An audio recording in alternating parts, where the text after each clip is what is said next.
Inday? Inday? Yes po, ma'am. Kanina pa ako tawag ng tawag sa'yo. Anong ginagawa mo? Katulong niyo po ako, di ba, ma'am?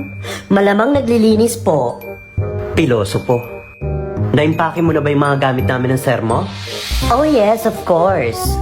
What time is your flight, ma'am? Barko, Inday. Oh, I'm so sorry, ma'am. I hope you forgive me.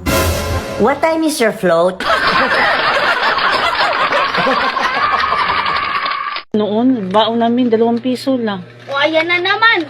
Ayan na naman. Tapos naglalakad pa kami, baha-baha nyo sa school. Ang layo pa ng lalakarin namin. Tumatawid pa kami sa ilog. Oo, mga ganyan. Hindi pa kami hinahatid. Tapos yung 2 piso, te, makabili na kami doon ng palamig at saka biskuit.